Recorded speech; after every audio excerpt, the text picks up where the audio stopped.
All right, I think we could get started. So thank you everyone for joining us on our first webinar of 2024 on Google's Q4 recap and 2024 predictions. My name is Samantha and I'm the marketing manager here at NetElixir.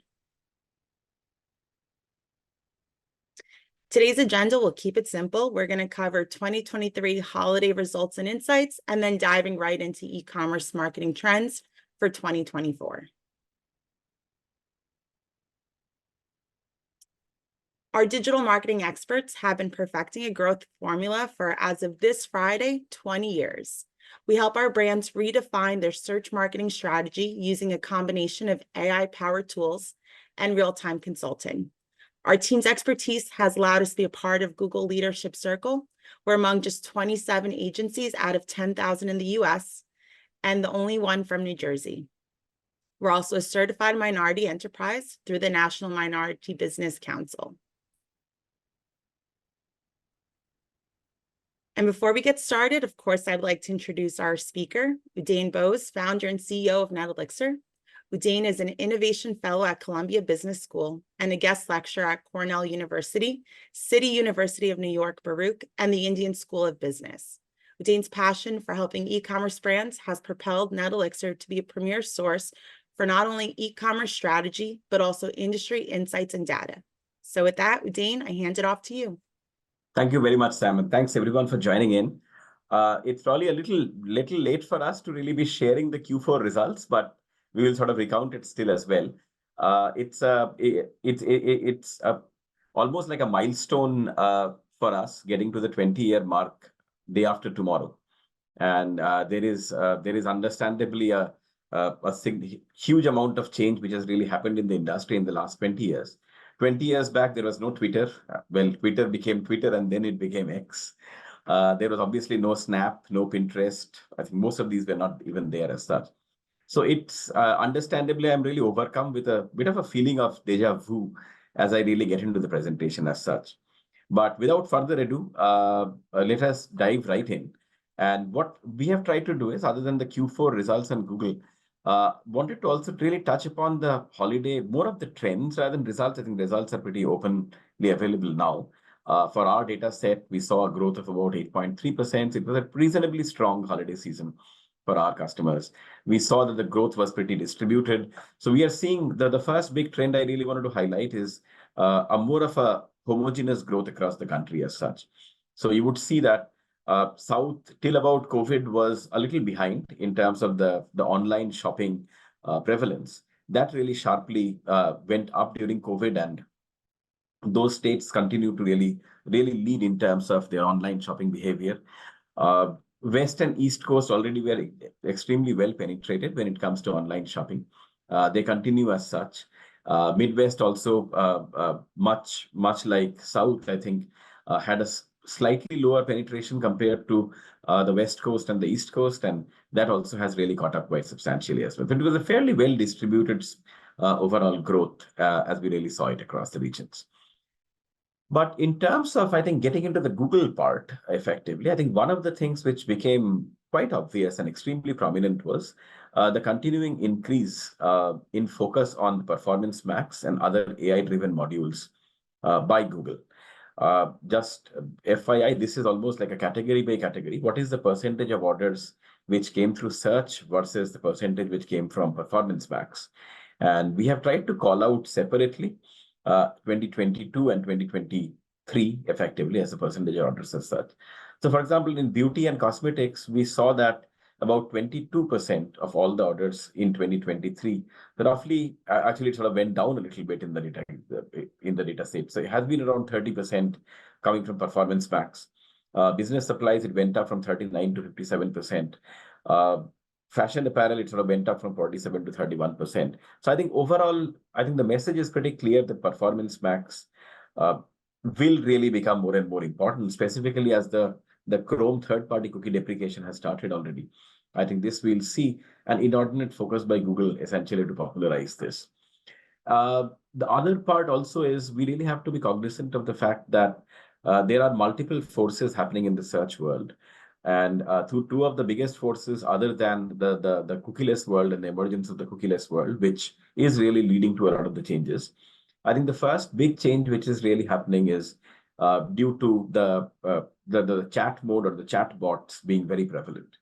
And that's really causing the entire search world to go through a massive change. And I'll talk about it as one of the trends that are very clearly apparent, something that everyone should really keep a tab on. The second trend, which is really becoming very apparent in the search world, is Google may not in the future be the only game in town when it comes to people accessing the internet. Now, that's a very big statement to make, right? Google not being the only game in town in terms of accessing the internet. And the reason behind that is as the cookie deprecation happens, there is a very clear emergence of walled gardens. And every walled garden essentially is investing significantly in strengthening their search function and really making it even more robust and personalized through the use of AI that they are applying. I think we are already seeing Meta make some significant strides in this. TikTok is likely to follow very soon as well. So it's very clearly a fragmentation of the word search. And who knows, maybe the word search itself doesn't really become valid, stay relevant or valid for a very long time. So there is a lot which has been sort of going on in this space effectively. And I think what we are going to see this year is going to see unprecedented disruption in this world. And that's where I think at Netflix, we are very fortunate to really be at literally the front and center of all of this stuff, being able to track it almost on a real-time basis.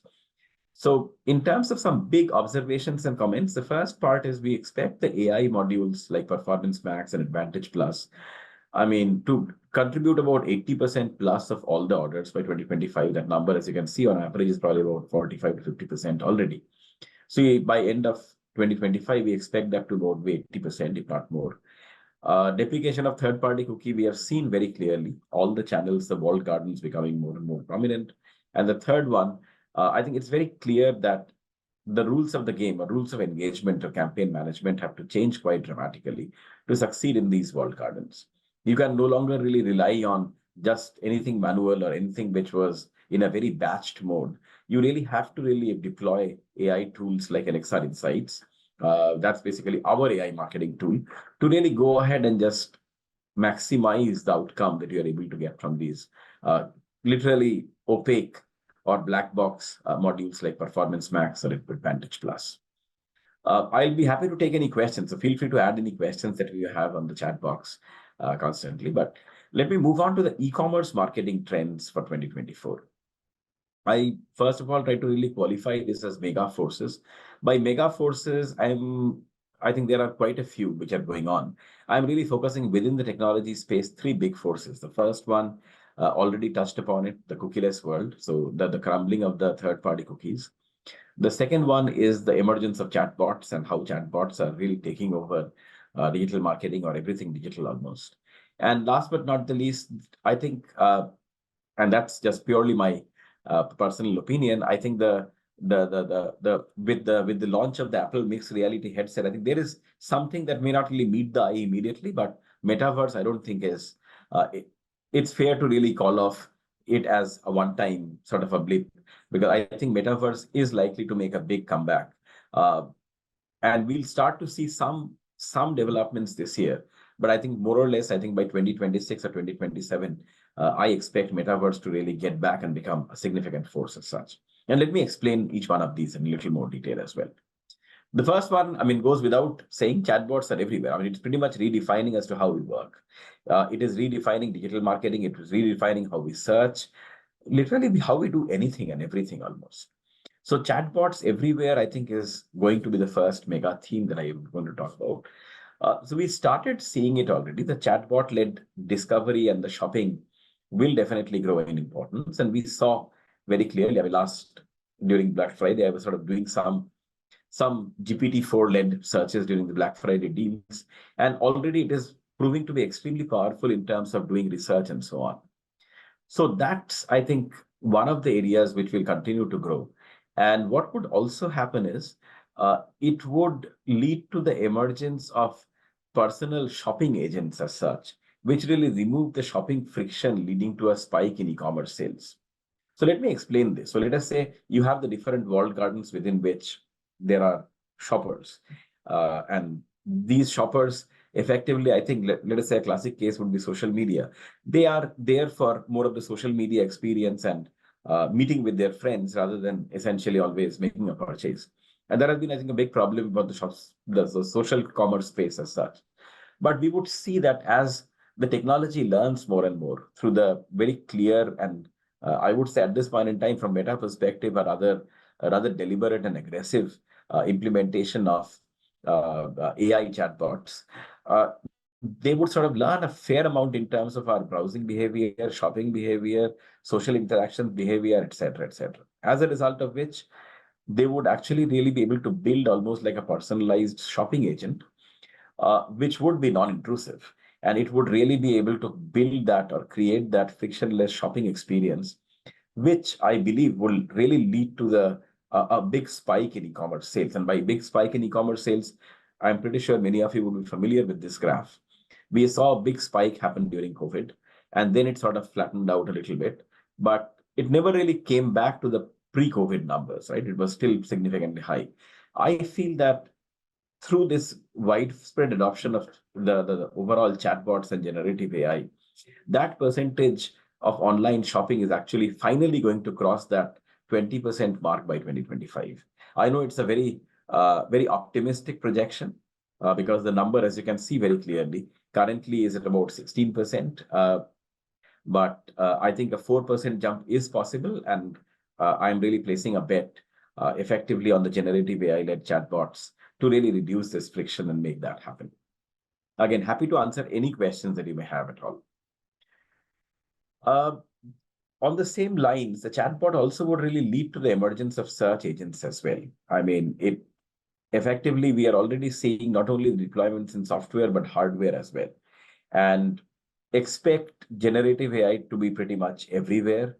This was a great article by Bill Gates end of last year, where he mentioned that maybe the entire concept of personalized search agents will, in certain cases, replace a significant amount of the search behavior that we do.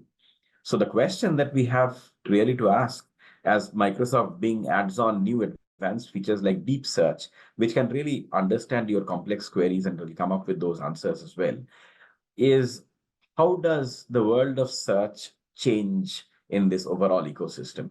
What we are banking on, and I'm sort of sharing with you, I think, some data from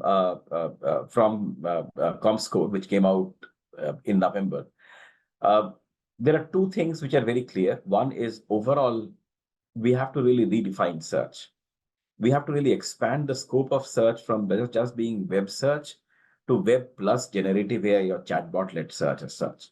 And both of them are very unique nuances. Generative AI search is a lot more conversational search, as it's called. Web search is the classical search that we have. And let us combine these to call them core search. So overall, the core search volume is going to increase significantly. Our forecast is by the end of this year, the total core search volume may go up as much by about 15 to 20%. And that's huge, given that already web search was pretty big.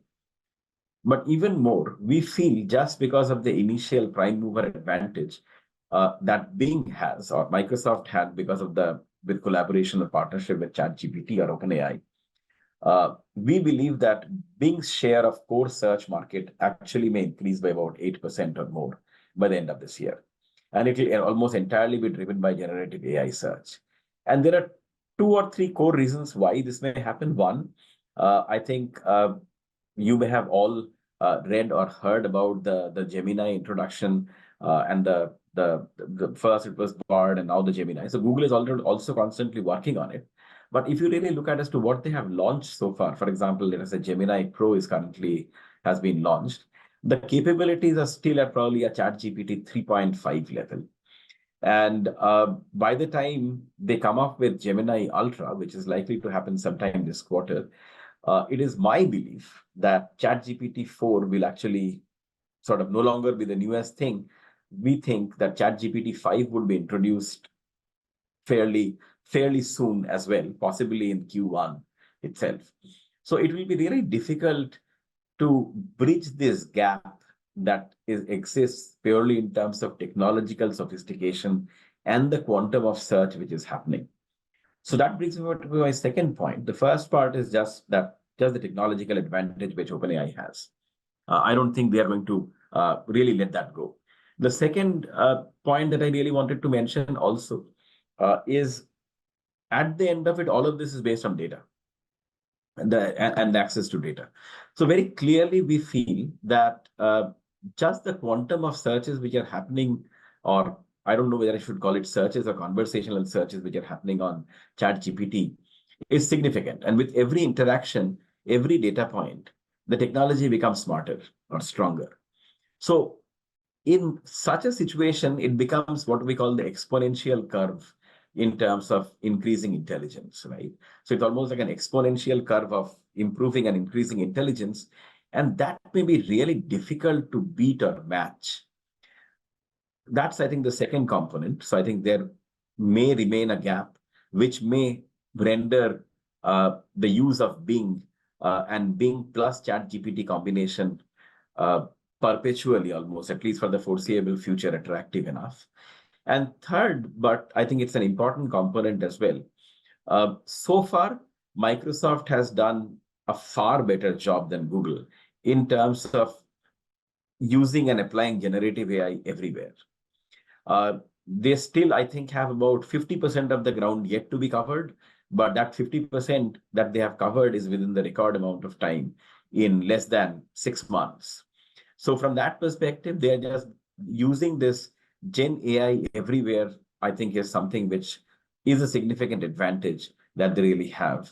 And it may prove to be insurmountable at some point in time, unless and until really Google really ramps up their game to the next level and really raises the bar significantly. But I think it's for sure going to be a very interesting option. It's great for the consumers because they have smarter options, better options available. But at the same time, I think it's important for us to keep, as marketers, a very close tab on Bing because, for example, as a digital marketing firm which works with over 150 customers, we are starting to shift some budget to Bing just to really test out the new feature. And we'll continue to do that till the time we are able to get a significant ROI. So just wanted to brief as to what is already been in progress. So that's where I sort of say Gen AI will enter the phase 2.0 this year. And there will be a lot of innovations as well. Innovation, I think one of the things that I'm very interested personally about is innovation and application as it applies to the hardware parts as well. So think of it almost like a smart hardware devices, I think would be very interesting as well. So one of the things I think, rest assured, again, no one knows as to how this entire thing will sort of shape up. But by the end of the year, the evolution which generative AI is able to drive in terms of how we work, how we engage with digital marketing channels, how we shop, how we do pretty much anything and everything online would significantly undergo a big change. So my request and my request is pretty direct out here. If you still are waiting to jump on the bandwagon, even though you are late, but please do so right now. Primarily because as an exponential technology, the curves really diverge. And it will be really difficult for you to catch up and bridge this gap if you don't really start now or today. So that would be, I think, my first point or theme that I really wanted to emphasize. The second one leads it to an extent connected to that as well, because a lot of these forces are in play. And in fact, I was just sharing with some of my analyst friends that never ever have I seen so many different mega forces in play at the same time. So marketing in the cookieless world, the privacy-first advertising will really, really be a very important theme this year. The struggle, though, is most marketers are still not really ready for the data of third-party cookies. And that's a big struggle, right? And that's where I think we don't know the percentages, but we saw the challenges firsthand, even with the GA4 or Google Analytics 4 deployment. So effectively, there are the thing that I'm concerned about. There are two pieces. One is the speed at which new technologies are launched. Like this is a big one. I don't even think it's fair for me to call it a new technology. It is just a new theme. It's a new way of work which is being happening. The second part is the adoption by marketers. And now, effectively, in the normal scenario, even though the marketers lagged in terms of adoption, it wasn't really a big deal. But in this case, as you can understand, that Google has now commented that by end of this year, they'll completely or entirely deprecate the third-party cookies. That means in terms of measurability, in terms of addressability, in terms of accuracy of numbers, in terms of just transparency, honestly speaking, you will lose a significant chunk. In fact, I was reading through this research. I believe there is this company which has done this research. I probably can share it later after. I don't really remember it offhand. But they mentioned that there is about a 30 to 35% gap in performance or a drop in performance recorded in these situations for those users where the first party is in play and the third party cookies have been deprecated. Now that's a huge number, as you can understand. Now, are they actually losing that sale? No, they are just losing the addressability to that, which really makes marketing a lot more difficult in this new world. So this is, I think, one of the areas that we really wanted to emphasize. And we already see, I mean, just to really combat with this very clearly, very clearly, the AI algorithms have been really utilized by pretty much all the channels now. Now, basically, Amazon is using it as well, or the other marketplaces as well. Google and Facebook obviously are using it. And they're trying to convert it into a black box because everyone wants to secure their walled gardens. And that's where I sort of came back to the theme, which I sort of spoke about earlier, that unless and until you really have two things, which we firmly believe will be the ultimate differentiator, or probably the ultimate competitive advantage in this new world of black box channels marketing. The first one is you really need to have an AI tool which utilizes your first party data. Because without that, you will not really be able to utilize and really measure a lot of the stuff that has been done.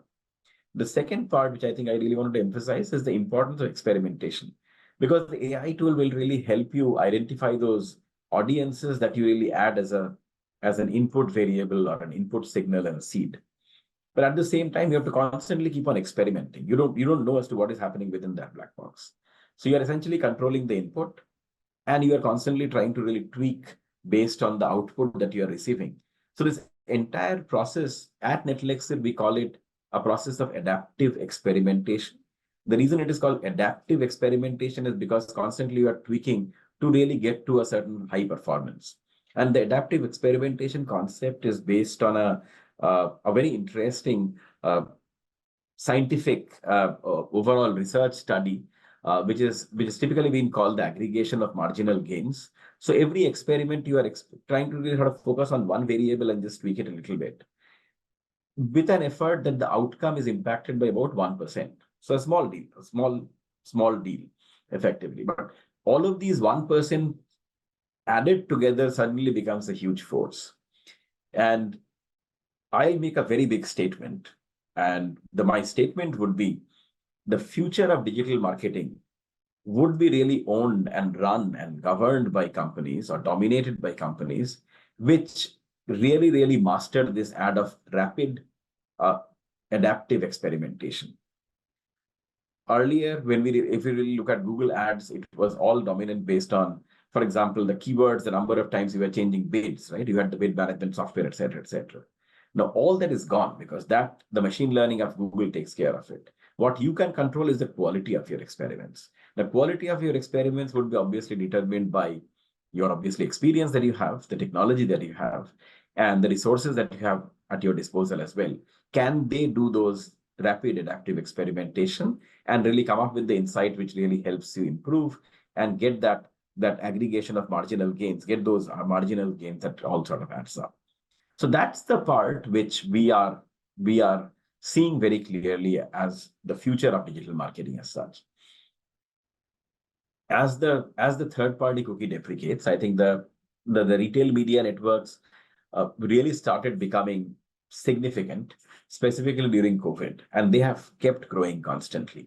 But the fact remains that Amazon still accounts for about 75% of all the retail media network spends. We believe that this may decline to, or Amazon's share may decline to 70% of total retail media spend. And I just tell you, it's not because of Amazon declining in importance. It is just because there are other forces which are coming in, which are growing in importance as well. For example, Walmart and Kroger have made significant headway when it comes to very specifically, let us say, the grocery segment. Or, for example, I mean, some of the new entrants, for example, is the Door Dashes and the Instacarts and the Grubhub and the Uber Eats of the world as well. And we will see that these really keep on getting more and more important as things progress. To compound that, I sort of go back to an earlier slide. This was an interesting report from McKinsey, which came out about 4 or 5 months back. And they mentioned very clearly, they had assessed to what are the different reasons why businesses select to advertise in retail media networks. And as you can see very clearly, the performance is right there on the top. So very clearly, the retail media networks, people choose purely because of the performance. If you really look at the top three, it's entirely there.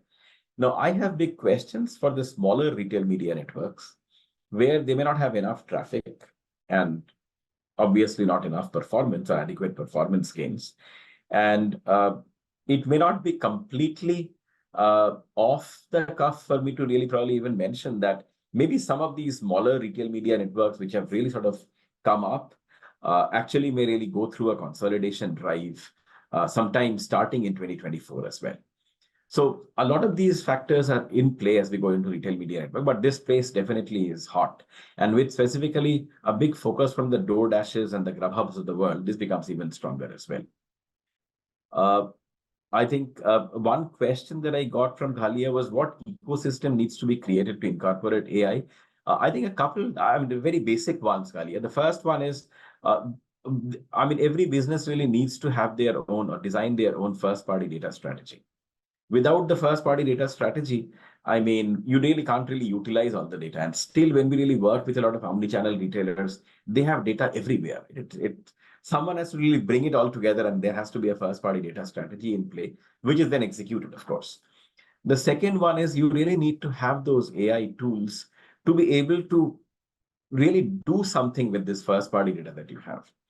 And I would say the point 3 is if the application cases are really built and the technologies are built effectively, which utilize the first-party data, then I believe firmly that the marketers or businesses can really build their own walled gardens as well. And that's the future which I am essentially betting on, that every business will really be more careful and prudent in terms of using their first-party data, utilize those AI technologies to really sort of define and really make their marketing a lot more responsible, effective, and a lot more personalized as well. So those are the things which I am sort of betting on when it sort of comes to the utilization of the first-party data as such. Moving on the retail media network part, I think we have already talked about all of this thing. The third and the final concept, it's a controversial one, I must obviously admit, is the revival of metaverse, right? Metaverse was long live metaverse is dead. It's almost like that sort of a situation. There is one incident which specifically, I think, attracts a lot of attention, or deserves a lot of attention, right? When Apple's mixed reality headset starts getting sold, or let us say launched on February 2nd. That would be an important part, primarily because, if you really track Apple over the last, let us say, 20 years or so, very clearly they have never been, in most cases, probably the first mover, but they have been a terrific follower in most cases.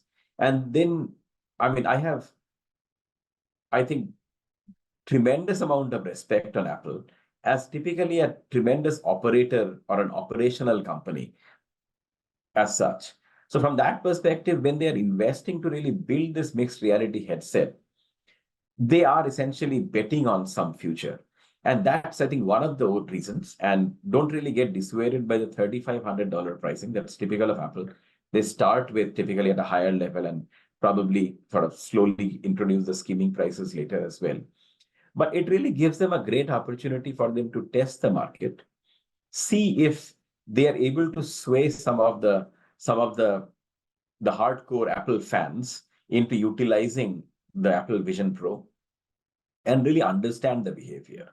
So metaverse, like many of those very complex technologies, I think would grow primarily through this entire process of adaptive experimentation, again, which I was mentioning in the previous cases, understanding as to the consumer adoption patterns, in making those tweaks and slowly improving in terms of the quality of experience, as well as reducing in terms of the price at which it is being sort of sold as well. So that's where I think expect a fair amount of work. I don't think it's a 2024 thing, but the developments are definitely underway.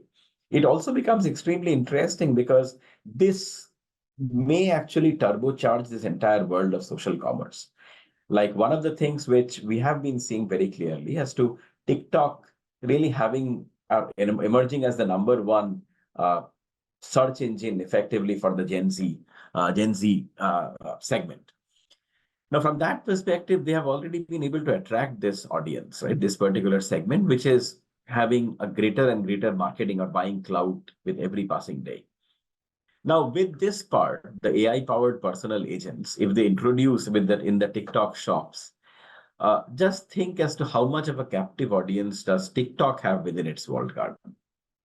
The second observation also came out from Meta. This was an introduction or an announcement which came out from Meta, I think about four months back, where they said that they're introducing Meta AI in beta. And recently, I think last week, you would have seen all those videos and releases from Zuckerberg mentioning about the AI developments and progress that they have made essentially at Meta.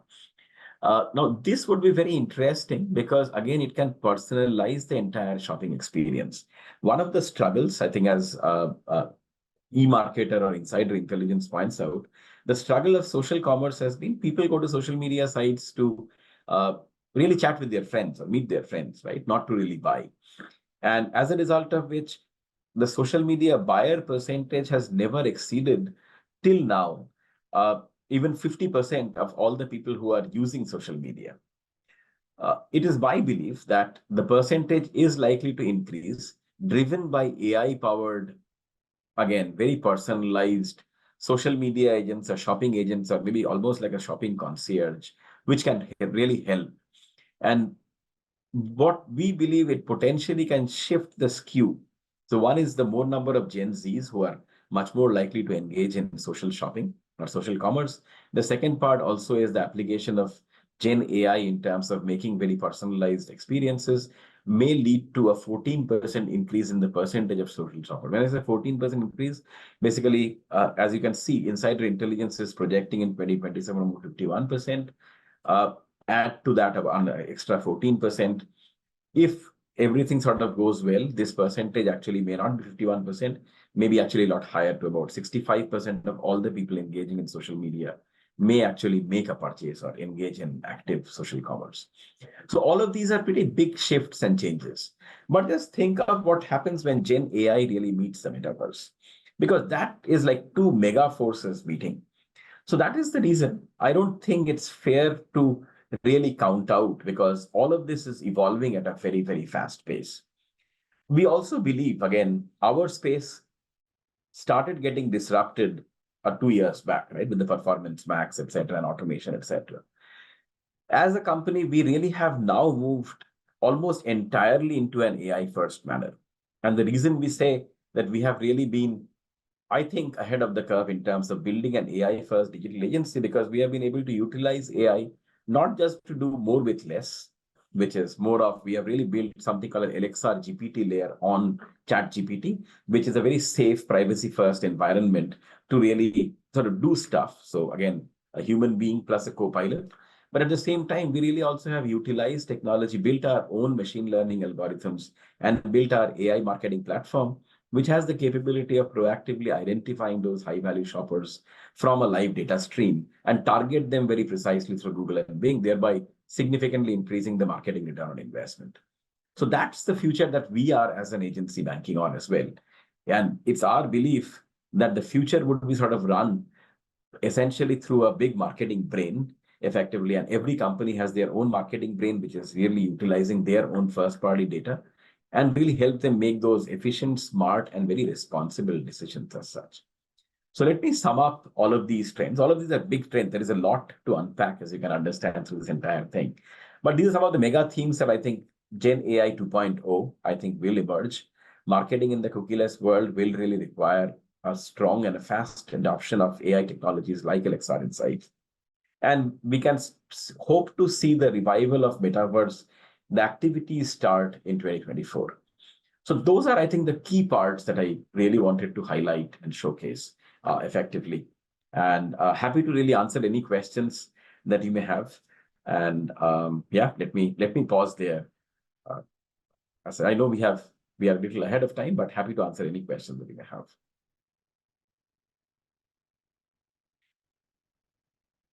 Yeah, I wanted to just also talk a little bit about our foundation as well.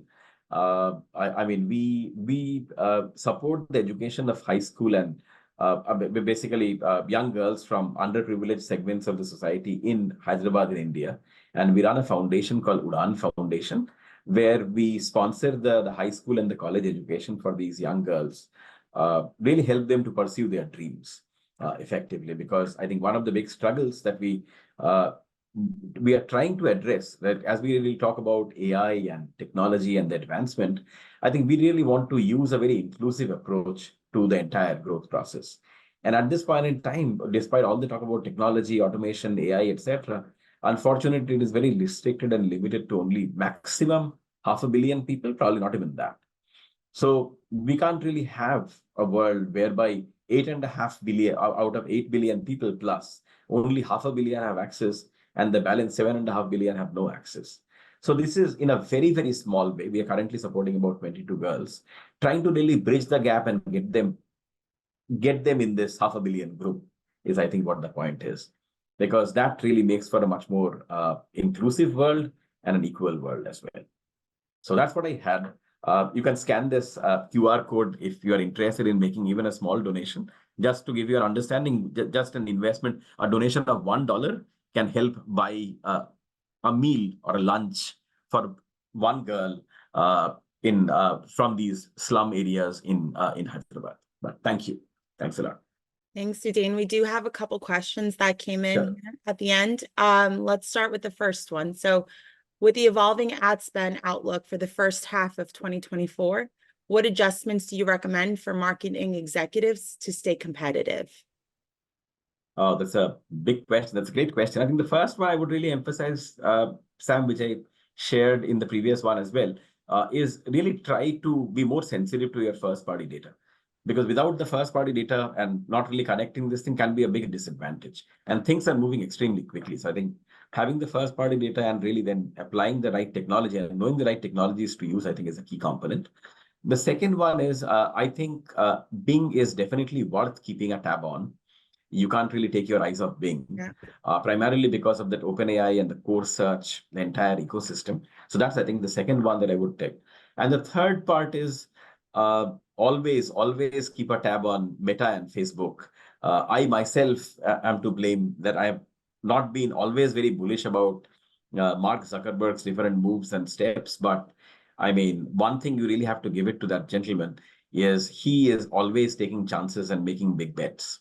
So I feel at some point in time, you would see again almost like a I don't know, Meta Instagram 2.0 or 3.0, I don't know, whatever 0.0 is. So it's always good to keep a tab on that particular trend. And last but not the least, retail media networks and marketplaces do keep an eye on the DoorDashes and the Instacarts, because they are becoming more and more powerful with every passing day. So definitely worth keeping a tab on. Great. And actually on the social side, in the competition between search marketing and social media, what strategies do you think are essential for maintaining or gaining market share? I think on the search marketing side, as I mentioned, Bing is the first one which sort of comes to my mind immediately. Performance Max is definitely sort of gaining a lot of advantage or ground. So I think definitely having your campaign structured well for Performance Max, I think becomes extremely important. On the social media side, I feel TikTok cannot be ignored any longer. So TikTok definitely is something that you should really keep a tab on. And the second component also is we don't really talk as much of some of the new social media channels which are arising as well. So it will be interesting to see as to what are the new Gen AI or AGI-led social media channels which emerge. And it would be worthwhile to invest in keeping a really tab on all these new social media channels which emerge as well. Great. And last question, I believe, which you did touch a little on Performance Max, but have you seen changes from generative AI search that Google is doing and how advertisers are reacting? I mean, the search generative experience is a big one. I mean, it has not been fully rolled out yet. It's going to be rolled out. It makes the entire search page different. It makes the search page a lot more conversational as such. So understandably, it will really requires the SEO principles and how SEO is done to change quite dramatically as well. For example, authority has become extremely important. Your continuous, I think, what we call the EEAT has become extremely important. So really being prepared for that, I think, is an important component on the organic search or the search links. The second one, I think on the search marketing side, I have already talked about Performance Max. So I think that will be one of the areas where Gen AI is definitely having a big impact. So identifying what audiences to really put as signals will be a big differentiator. The ability to run those adaptive rapid experiments would be a big differentiator as such. So those are, I think, the ones that I would probably sort of highlight, which are getting impacted by Gen AI. Yeah. Great. And I believe those are all the questions we had, Udayan. Thank you Awesome. so much. And as Thank you so always, much. any questions or anything, Udayan, I believe on the next slide, you have your email Sure. address. Absolutely. Feel free to send me an email. Happy to really continue the conversation. This year would be very interesting by all means. But thanks for joining in. Thank you, everyone, so much. Have a great day. Thank you. Thank you.